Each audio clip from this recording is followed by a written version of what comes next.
What's up, everybody? Happy Tuesday and welcome to the Early Edge, brought to you by BetMGM, the sportsbook born in Vegas. My name is Sia Nejad, otherwise known as the Counselor of Cash. We've got a lot to talk about today. We're talking NBA as we near the playoffs.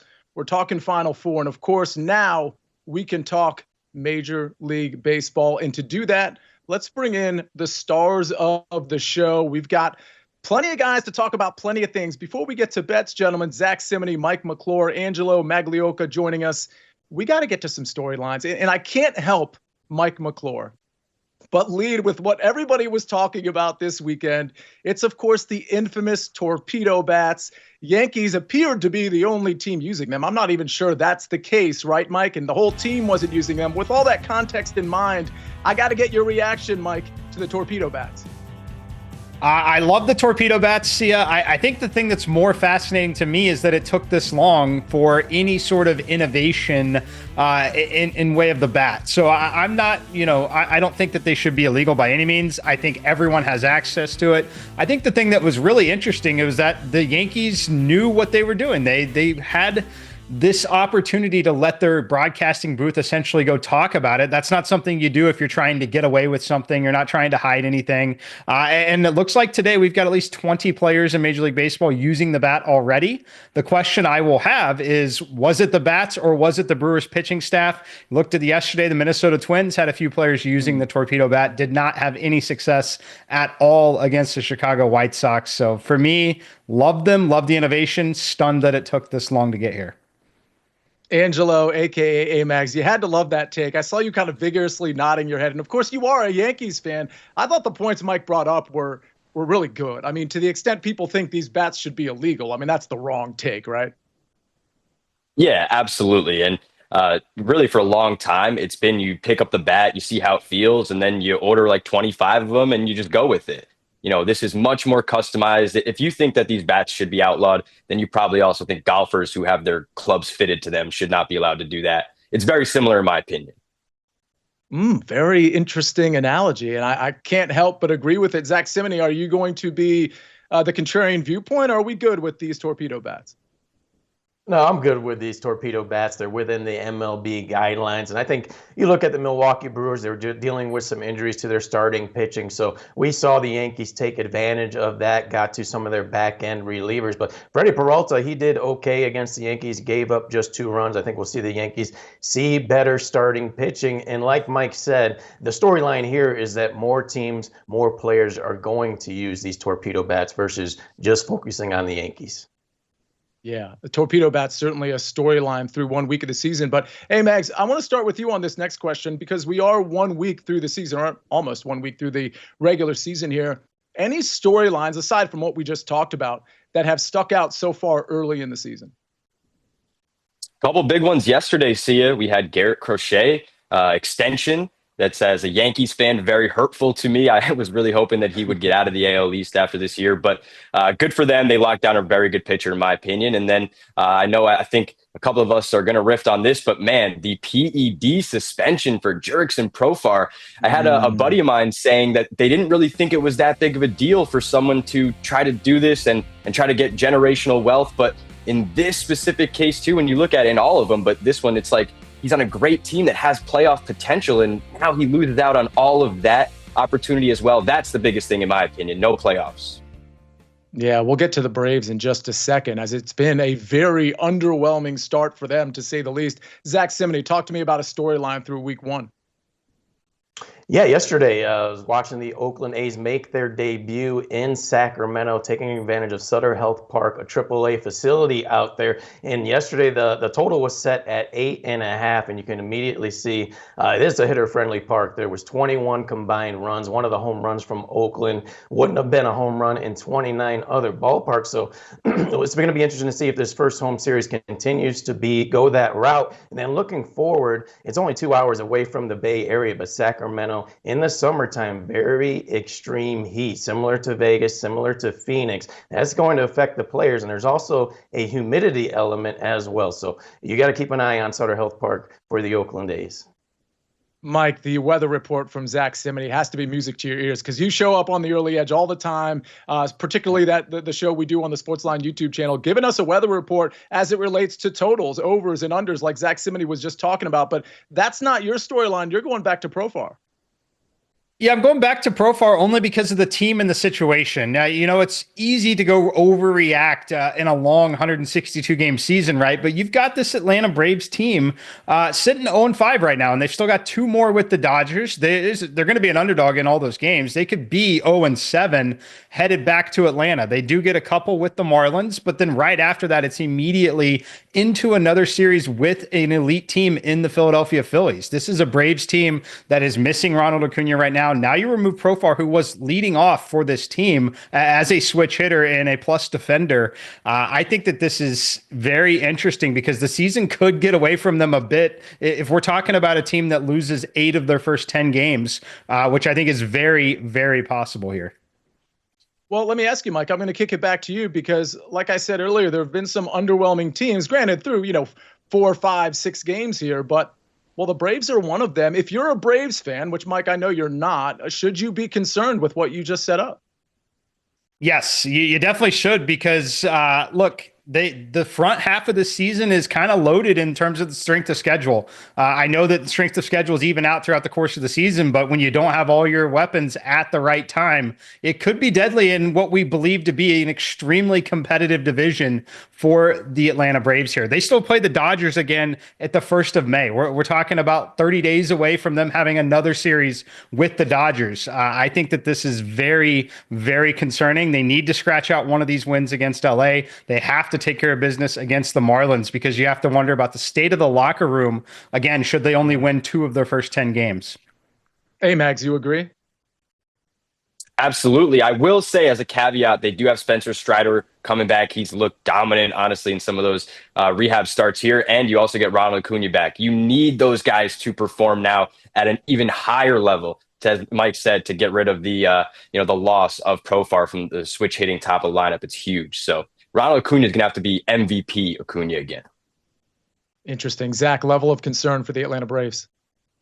I'm concerned, but not elevated concern because of the opponents that you had to start off the season. In the San Diego Padres, they were one of the best teams in the second half of last year. They beat this Braves team in 2 games in the wild card series last year. Now you're facing the Dodgers, so it's a bit expected. Let's see where they are in late May. I think if they can be somewhere in that 4 to 5 games below 500 and make that push in June before the All-Star break. They're a tight-knit group. A lot of these players have been on the team for the last 4 to 5 years. So I think there's a level of concern, but not elevated.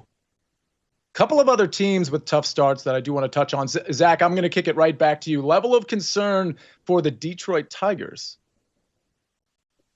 Not concerned at all. They actually impressed me yesterday against the Seattle Mariners. Got 6 runs in the top of the first inning. And then we just touched on it. When you're facing these tough teams in the first series of the year, you've got to evaluate it differently. They faced the LA Dodgers. They were already on the road from spring training where they played 2 games in San Francisco. And they were expected to lose against the Dodgers. Were favored -170, -190, -200. They competed in 2 of the 3 games. So they're 1-3 right now. They maybe get another game against Seattle, and then they're going to face the Chicago White Sox at home. So not concerned with the Tigers at all. All right, gentlemen, I'm going to switch it up a little bit because I know you all agree with Zach on the Detroit Tigers. We're not overly concerned about them, but I do want to switch it up to the Twins because I do think that's a team that we might need to be concerned about. Mike, I know you weren't really big on the Twins coming into the season. What are you thinking now? Yeah, pretty big concern so far. The St. Louis Cardinals beat them 9-2. Not a team that I think is, going to be great this season, the St. Louis Cardinals. Just looking at the clubhouse, though, with the Twins already, the body language has not been great. The top of the lineup with their top talent has not been great. And really, I think that this division was kind of wide open, but they're going to find themselves in a lot of very tight competitive games. And I'm not high on this team at all. AMags, level of concern for the Minnesota Twins? Totally agree. 6 runs, 5 games. You've got Carlos Correa giving an interview about how guys aren't gelling and they need to, come together. I think that there's some serious issues in the clubhouse. Zach, guys aren't gelling this early in the season. You're not scoring runs. It just feels like a bad look for the Twins, right? Very bad look. Carlos Correa hitless. Byron Buxton 1 for 13. All losses so far by 2 runs or more. That series against St. Louis, they were in some games. The bullpen got rocked. So definitely big time problems for this Twins team. All right, big time problems. We're going to get to some big time bets coming up next with Zack Cimini, with AMags, and with Mike McClure. We've got our best bets in Major League Baseball on a Tuesday, our favorite totals, our favorite money line bets. You name it, we've got it coming up next on The Early Edge.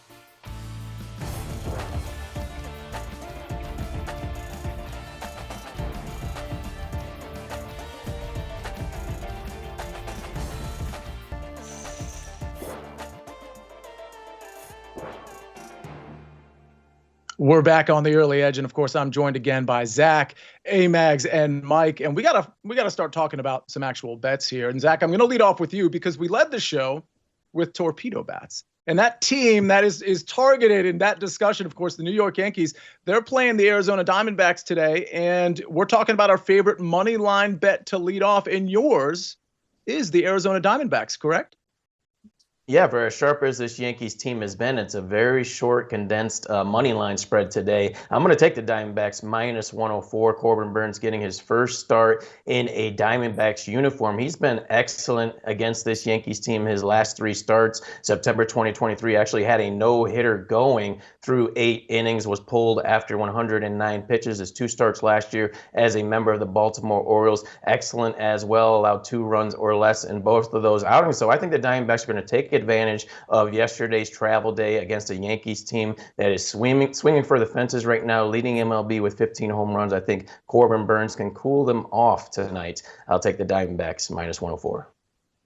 All right, AMags, from our MLB futures shows that we did in the preseason, I know one of the teams a lot of us were high on, I know Mike was high on him as well, was the Texas Rangers. You like them on the money line tonight?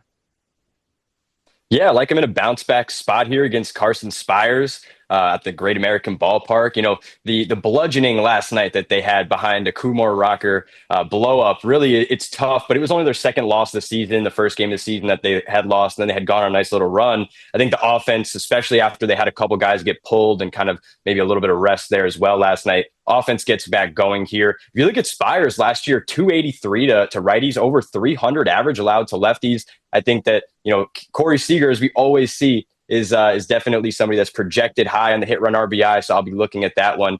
I believe it was 2.5, but definitely some player props I want to look at from the Rangers side tonight, and definitely think they get the dub.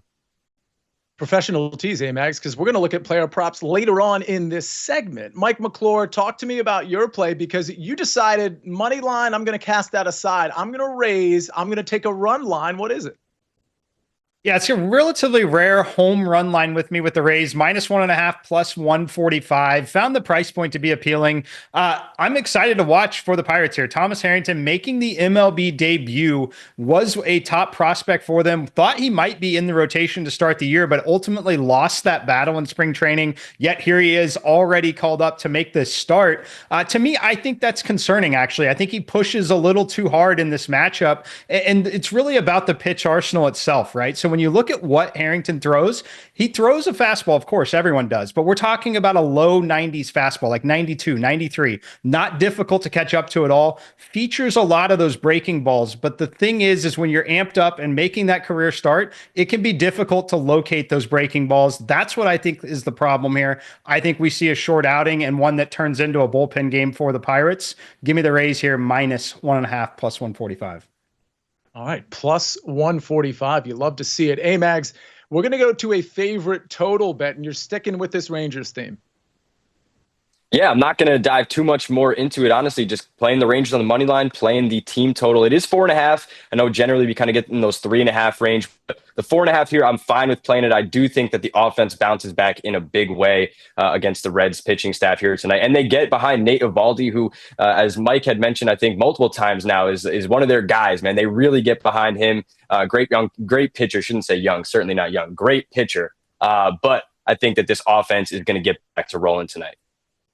All right, Zack Cimini, there's a pretty great pitcher on the mound for the Marlins today, but you still like the over in Marlins Mets. Yeah, I went over 7.5 there. See, you look at this New York Mets team, their first 3 games of the season had just 5 runs, exploded yesterday, doubled their output for the season with 10 runs against this Miami Marlins team that included 7 runs in the 5th inning. And they were one of the top run producing teams last season on turf, where they averaged 4.9 runs per game. Got a lot of that done against this very Marlins team that they're facing today. Then I look at the Marlins. Sandy Alcantara is going to be having consecutive starts for the first time since August 2023. So definitely will be limited in the amount of pitches or innings that he goes today, probably 5 innings before that Marlins bullpen is tested again. I'll go over the 7.5 runs. All right, Mike McClure, we're looking at a first 5 under, correct? Yeah, let's go Twins, White Sox, first 5 under 4, -125 over at BetMGM. I like this for several reasons, but number one, when you're going under 4, you're really going under 5 for the loss condition. You need a 5th run to hand you a loss in this particular setup, and that's with a full game total of 7.5. So I'm fading the 5th run on a 7.5. It's very appealing, especially when you look at the weather. In this game, we're talking temps in the 40s, a little rain, winds blowing in 15 to 20 miles per hour. We're talking about wind chills in this game around that 5th inning point of literally 28 degrees. Like, it's going to be extremely miserable out there for a team like the Twins that's not having much fun at all at the plate right now. If you're not having any opening inning success here, it is not going to be fun for them the rest of the way. But I'm just simply fading that 5th run between 2 relatively weak offenses and great pitching conditions. If you like these weather reports, I encourage you to join SportsLine. Guys like Zach, guys like Mike, they're always kind of honed in on this. And when we talk about it on this show on CBS Sports Network, but also on the SportsLine YouTube channel, where we have Zach and Mike and AMags and so many others on all the time. And when it's baseball season in particular, sometimes football season as well, we talk about the weather quite a bit because it has a big impact. Zach, let's go to props. Let's talk about a favorite pitching prop for you. Yeah, I'm sticking to the Arizona Diamondbacks with Corbin Burnes over 5.5 strikeouts. You look at the Yankees. Sometimes a day off can have an adverse effect on them, and I think that can happen today for this Yankees lineup. Corbin Burnes, very familiar with the Yankees, went over this strikeout prop last season in both starts. One, he had 6 strikeouts, and you break down his season last year from late May through the end of the year, his highest strikeouts was against this Yankees team in September, where he threw for 9 strikeouts, struck out the side to start the game. So I think Corbin Burnes can take advantage of this Yankees team off having a day off. I'll go over 5.5 Ks for Corbin Burnes. All right, Mike, I like when we have synergy on this show because Zach just gave out the over in the Mets-Marlins game, and your pitcher prop is fading to some degree the Marlins pitcher. Yeah, fading Sandy Alcantara just a little bit. Going to go under 5.5 at +105. 6 is basically, this is the line he's going to get almost every start, right? But as Zach mentioned, he's coming off that injury where you're talking about the first back-to-back start in normal situations against a team that I really don't think is going to strike out a ton this year and really has the ability to put up a crooked number in a first inning, right? That's what's more concerning to me is just the ability for this Mets team. Like, this Mets team is going to be so high variance all year, but you're certainly going to have situations where they get Lindor on. Juan Soto has that 12-13 pitch at bat that results in a walk, and all of a sudden you're looking at a 30 pitch first inning that may or may not give up runs. And that's what I see here for Sandy, who, again, I was impressed with him in that first start for about 4 innings. I think that it could be a little bit shorter outing tonight, though. Going to go under 5.5. All right, let's switch over to hitting props. AMags, I'm going to start with you. You kind of teased a different hitting prop about 3 or 4 minutes ago, but your official play here is Kyle Tucker. Yeah, and I mentioned Corey Seager because he ranks as one of my top guys in terms of hit run RBI, just pure raw numbers and how much they would actually get tonight. So I do, of course, like Corey Seager, but Kyle Tucker, is anybody hotter in baseball than this guy right now? 3 straight games with a home run. He cashed for a bunch of us in the SportsLine Discord last night, so that was awesome. He's got 8 hits in the last 3 games. He's got 8 RBIs as well to go with that. I mean, he has been absolutely crushing it. Now he gets a guy in Luis Severino, who, as Zach already mentioned, we're going to be playing in that Sacramento ballpark, right? So you have a little bit of that weather, but as well as the type of ballpark that's going to help with the run production. And then you've got Severino, who was not great last year against lefties. That was actually his much worse side. And I think that Tucker is definitely going to hone in on the fastball, but we've seen Severino in the first start kind of lead a little bit more with the breaking stuff to lefties. Tucker hits those just as well. I think he gets him here tonight to go over the 1.5 hits, runs, and RBIs. All right, Zach, how about a favorite hitting prop? Yeah, I'm going with another hot hitter, and Heliot Ramos of the San Francisco Giants, over 1.5 hits, runs, and RBIs. The first series of the season against the Cincinnati Reds, he had a hit, run, and RBI in every game, including 2 home runs. He continued that yesterday against the Houston Astros with another hit and runs. And the starting pitcher for the Astros today, Hayden Wesneski, he's had 3 lifetime career at-bats again, has 1 home run as well. So I'm going with Heliot Ramos over 1.5 hits, runs, and RBIs. A lot of plays in this segment. Mike, close us out. How about the most fun sweat in baseball, under half a total base for a hitter? You're just never watching with much excitement when you get to this. But it's Jacob Amaya, and I'm going to go. He's a utility man, shortstop for the Chicago White Sox. Going to go back to that situation where I bet the first 5 under. Just brutal hitting conditions tonight in Chicago. Winds blowing in, very cold, and he's hitting 8th as a home team.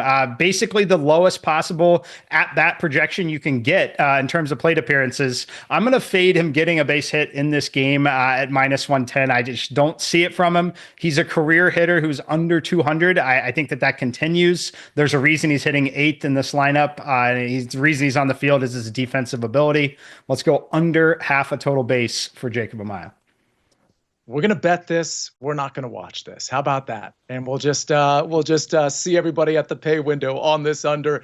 All right, we'll see AMags soon. AMags, have fun in Antigua. We're going to bid you goodbye. Zach and Mike, they're going to stick with us. And Larry Hartstein, the maestro, is going to join us because we got to talk Final Four. We got to transition to Final Four discussion, Final Four bets. Can't wait to talk about this. We got Final Four and we got NBA still up on the show, folks. Stick with us right here on the Early Edge.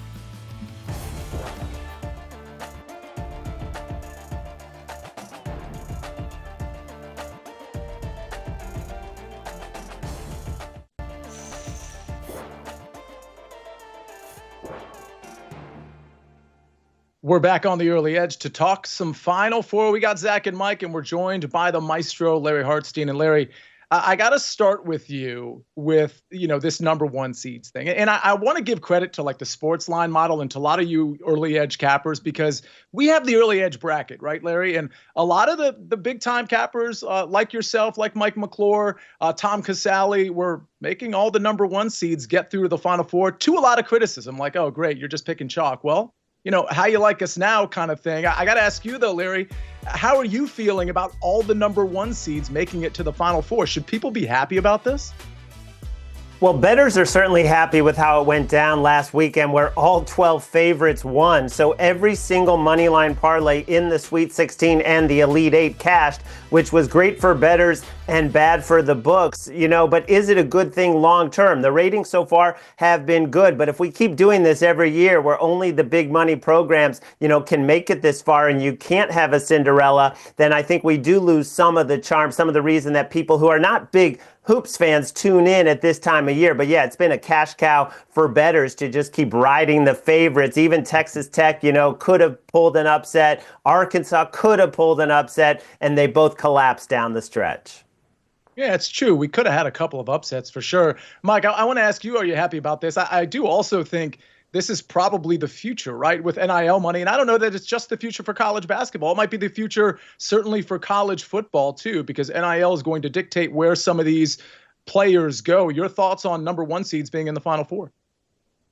Yeah, I think it was expected here. We talked about it a lot on this exact show. We talked about it basically projecting it to be extremely chalky. And look, when you talk about the number 1 seeds, like, are they always going to be this strong? Maybe not. But when you look at some of historical rankings, we've got 4 of like the top 30 teams in the last 25 years. So I personally think that these teams have been, the best teams and deserving. I don't think it ruins things going forward to me, because the first weekend of the tournament is still absolutely elite. You still got the mid-majors. But I do agree with you that it is kind of going to be the new normal, because it's basically every mid-major is going to be a feeder to the elite universities, whether it comes to players, but also coaching staffs, and everyone can just pick up and move at any given time. So it's going to be really hard to build a program in the mid-major range that is not going to get eaten up by everyone else, because everyone there is looking to advance as well. I think that's the sad part, is the sustainability of mid-major programs beyond a year, because those guys are getting picked off. Zach, your thoughts on these number one seeds making it to the Final Four? Yeah, this year for sure it was expected, because these teams have taken advantage of the NIL, which is still relatively new. They grew from it, and they took advantage of the window, knowing that UConn wasn't going to be as strong this year. And you could tell based on the odds pre-tournament and in the tournament, teams like Houston and Auburn were the same value throughout the entire tournament. Actually, currently right now, still around the same number. So you could tell right off the bat, these four teams haven't lost more than 5 games the entire season. And people have loved it. People love cashing favorites. They love cashing money lines, and that's what we've seen in this tournament. But going forward, I do think it remains the same for the next couple of years, where we're going to see 2 or 3 1 seeds in the Final Four. If you're a new bettor and you just kind of crashed into March Madness and started betting recreationally, you probably think this betting thing is really easy, if I'm being honest, because all those parlays, a lot of the spreads, you were cashing with the top seed. Zach, I want to stick with you, because we do have the top seeds in here. We got Duke, we got Houston, we've got Auburn and Florida. Each of them had different sort of Elite Eight games. Which of those Elite Eight performances inspired the most confidence in you in terms of moving towards the Final Four and maybe the final? Well, I love the way that Houston played, but I think they get the wrong opponent in Duke. But Kelvin Sampson, you got to give him credit for getting here once again. What he's done over the last 6 years, going to the Sweet 16, going to the Elite Eight, going to the Final Four. But they really impressed me in Indianapolis, going up against the disadvantaged crowd of Tennessee, also with Purdue. Their defense was top tier, which I think can hang with Duke for the majority of the game, but they were able to block shots against Tennessee, which you typically don't see, limited them to 29% shooting. So they'll get their chance again after losing to Duke last year. We'll see how they do with Kelvin Sampson. Larry, same question for you. Is it Houston or is it a team like Duke? It's got to be Duke. When you take apart Alabama by 20, Alabama makes 25 trays against BYU, and then can't really get anything to go. 8 of 32 from deep. They hold Mark Sears scoreless for the first 17 minutes. Just dominant defensively and the most efficient offense in the nation. They've beaten their tournament opponents by 23.5 points per game. Yeah, Mike, I want to switch gears a little bit here because I know that you were really impressed by Duke as well. But Larry's speaking to the defensive prowess of this team, and we saw what they can do on offense, especially in sets, out of timeouts. I got to ask you, because Duke, when you talk about Duke, Mike, you talk about Cooper Flagg. They certainly have a host of great players, Malawach, Knipple, and so many others. This is a complete team. But I don't hear Jon Scheyer's name a lot. So, Mike, I do want to ask you, when you're giving credit to this Duke team, are we missing giving Jon Scheyer maybe a little bit more credit than he's getting right now? I think so, honestly. Ever since the transition from him to Coach K, he's been building for this moment, and he's done a great job putting this basketball team together. They're so smart. They're so disciplined. They play well on both ends of the floor. Does it help having a guy like Cooper Flagg? Yes, absolutely. But you know who I think it helps, honestly, is his teammates, who are also going to be relatively high draft picks in the NBA, because they still get overshadowed and get to kind of live in the quiet a little bit more than they normally would if they were playing at another program. So I think that helps everything. And I think just Jon Scheyer's ability to manage all of that and keep everyone together has been very, very understated so far. And Zach, I'll tweak the question a little bit. Should we be giving more credit to Cooper Flagg or Jon Scheyer? I'd give more credit to Jon Scheyer, because you got to be on the recruiting trail right now with the NIL, and that's what his staff has done. Not just bringing in the top tier freshmen, but also bringing in the unselfish upperclassmen. These guys, and Malik Brown, Cyan James, and Mason Gillis, they just want to be there. They're going to give you what you need on the floor every single game. And Scheyer, he's got this team to play peak ability since early December when they beat Auburn. So they're playing excellent basketball, and it's because of Coach Jon Scheyer. All right, let's move to some bets here. I got to ask you, Larry. I'm going to lead with you. Duke is plus 100. Sometimes, like some places you can find maybe a plus 105. I think BetMGM has this kind of toggling back and forth between the plus 105 and plus 100 to win it all. If you had to make a bet here and you could choose the field, which would be obviously near even money as well, would it be Duke or would it be the field, Larry? Right. I think the field is sitting there around minus 120 right now. And if the field had a healthy Janai Broom, maybe I would go for the field. But the way that Duke has been just so impressive throughout this tournament, the 3 top 10 picks, the transfers they plucked from Purdue and Syracuse and Tulane, and the way Tyrese Proctor is shooting the ball this tournament compared to last tournament when he went 0 for 9 as Duke exited. And, they shoot over 50% every game. They're just so efficient. I think it's Duke taking it down. I would play them even money. Let's go rapid fire here. Mike, is it Duke at even money? Is that the play you'd make? Yeah, it'd be Duke even money or potentially just money line rollover, bet the money line, roll it over, bet it again, probably get plus 120 instead. Yeah. Zach, same thing for you? Yeah, same thing with me for Duke. And we even saw some books throw out minus 105, minus 110. That's how strong they think Duke is. And come on, Malwatch, he's probably the biggest difference maker left in this tournament. 8 blocks over the last 3 games. We saw him change almost every shot at the rim from Alabama. Grant Nelson couldn't buy a layup. So Duke right now head and shoulders above the rest of the class. All right, let's continue with the rapid fire. I will say we're going to have SportsLine model picks for these Final Four games later with Mackenzie Brooks. But Zach, 10 seconds or less, rapid fire. What's your favorite pick in the Final Four games? It's going to be Duke over Houston. Like I said, Houston can hang with them defensively. I'm just concerned with them being able to score, in particular L.J. Cryer and Emmanuel Sharp, who can shoot you out of games. L.J. Cryer just 8 for his last 30. Mike? Duke against the spread. Same thing Zach said. I don't think Houston can score. And then Auburn's team total under, fading them scoring 80-plus points in this game. Yeah, I like both of those. Larry Hartstein, close us out. Yeah, Duke over 70.5, coming back at minus 125 on their team total. Shot over 50% in every game. Tyrese Proctor is 25 out of 37 in this tournament to go along with the big 3 first-round picks. All right. Good stuff from Larry. Good stuff from Zach and Mike McClure. Zach and Mike, we're going to say goodbye to you for now. Larry, you're going to stick with us. Mackenzie Brooks is going to join us because we got a lot more to talk about in the NBA. But ladies and gentlemen, if you like these picks from Zach, from Mike, from Larry, or from anybody in the SportsLine or Early Edge universe, good news. Go to sportsline.com/join. And if you type in the promo code WINNERS, you get 60% off the annual plan. Again, type in the promo code WINNERS at sportsline.com/join, and you get 60% off the annual plan. Well, we can't just talk about March Madness. We got to move to the NBA because we got a handful of games in the NBA tonight, and we're going to give you our best bets, some props, some sides, you name it. We've got it in the NBA right here on the Early Edge.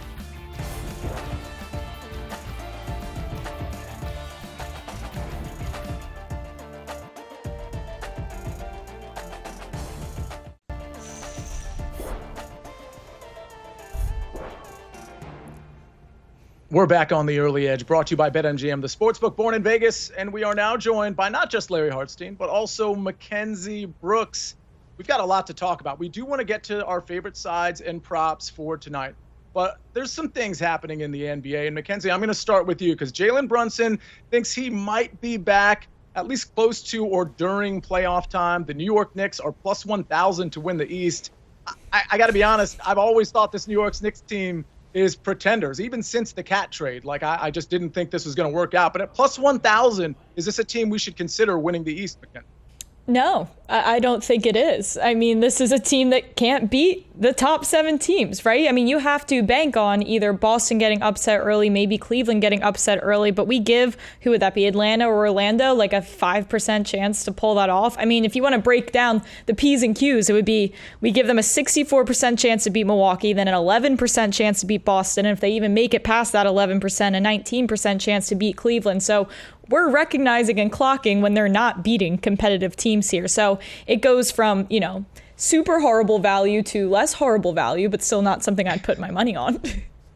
Super horrible to less horrible, Larry. I mean, I think the Knicks are just so average. Now, granted, during the playoffs, they might be able to step it up a little bit, but can this team beat the Cavs or the Celtics in a 7-game series, Larry? Well, they haven't beaten them once yet. They're 0-5 with 4 of those 5 coming by double digits. They get 2 more cracks at the Cleveland Cavaliers, including one tomorrow night and one more chance at Boston. But the recent returns are not encouraging in terms they just weren't competitive the last time that they faced Cleveland. So we'll see what happens. They're just not great defensively. Very good offensively, but Cat and Jalen Brunson are defensive weaknesses, and those keep getting exposed when they face the top teams. Okay, let's talk about another team that I would qualify in the pretender category, but at least the odds for the Memphis Grizzlies are plus 3,500 to win the West, as opposed to the Knicks being plus 1,000. Mackenzie, I go right back to you. Obviously, the news that kind of shocked everybody, Taylor Jenkins getting, and a couple of assistants, I think, getting removed or fired from this team. Again, plus 3,500 to win the West. Any value whatsoever there?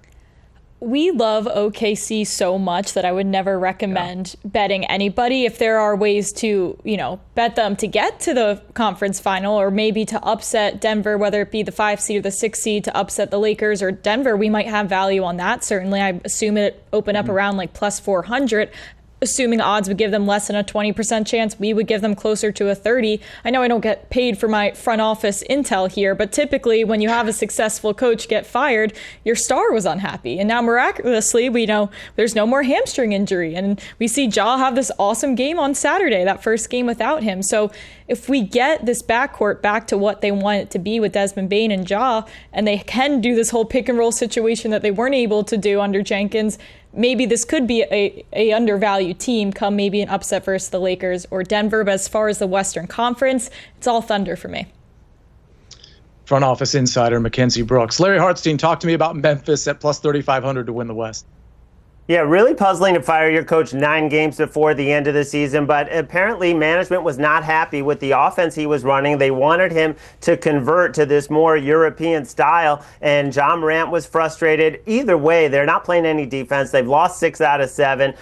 They're just kind of crumbling right now. They could fall into the play-in round, so I don't think there's any value here. Speaking of crumbling, let's talk about the Milwaukee Bucks, who I believe have lost 4 in a row.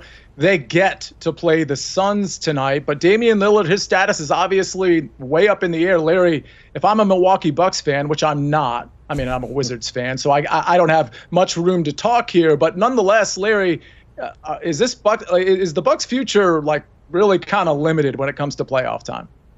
Yeah, staring at a first-round exit, probably going to get taken out by the Knicks in 5 games. They've been blown out twice by New York. They're built around the 2 stars, and right now they don't have the one that averages 25 points. So I see it being a very quick exit for Milwaukee, and then a lot of questions in the offseason. Mackenzie Brooks, your thoughts on the Milwaukee Bucks?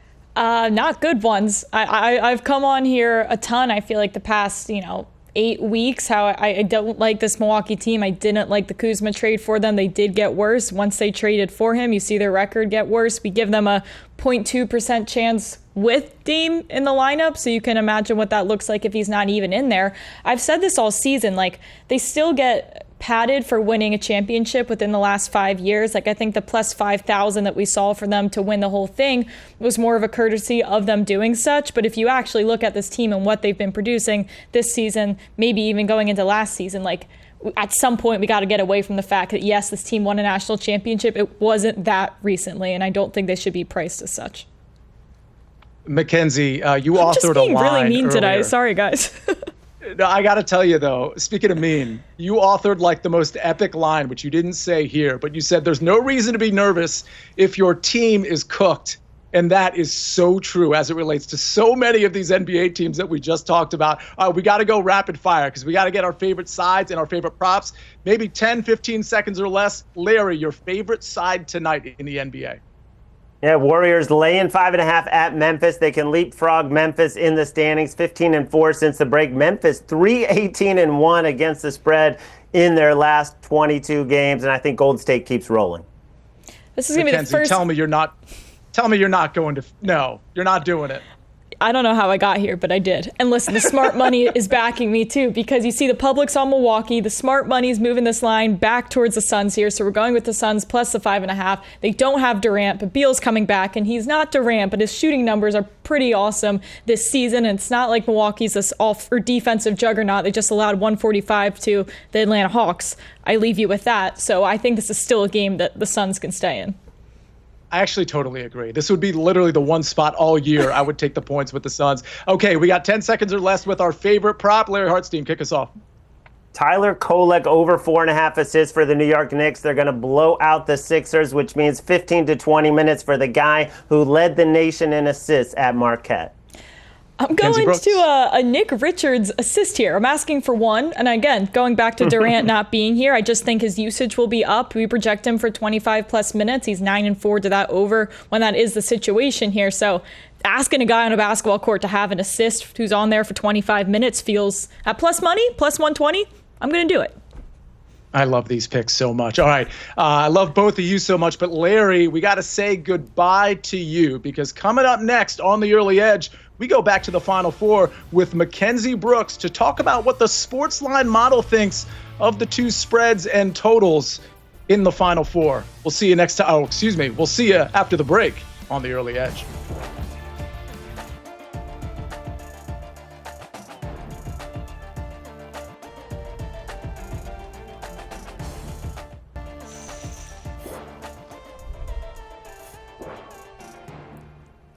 We're back on the Early Edge, and we got to close the show, Mackenzie, talking Final Four and what the model thinks about these two games. Obviously, Auburn, Florida, Duke, and Houston. But can I just ask you a question that, spoiler alert, I already know the answer to. I just want you to talk yourself a little bit in the SportsLine model. Now, everybody joins brackets, right? And the SportsLine model put their own bracket in. What percentile is that bracket in, Mackenzie? Sia, that would be the 99.5th percentile of all brackets we're looking at here. And nobody wanted to listen to us with the chalk and the all four, one seeds in the Final Four. But here we are, over 99 percentile. So talk about the numbers, Sia. Talk about the numbers. I mean, listen, I don't even have to expound upon 99.5 percentile, but that is a good lead into these games. I want to know what the SportsLine model has with their brackets, but I also want to know what they've got for these Final Four games. So let's start with Auburn and Florida. I believe this line over at BetMGM is still 2.5, with Florida being the favorite here. Mackenzie, your thoughts? Obviously, there's a total that's pretty high here as well. Your thoughts on how the model is addressing this game? Yeah, we make the score Florida 78.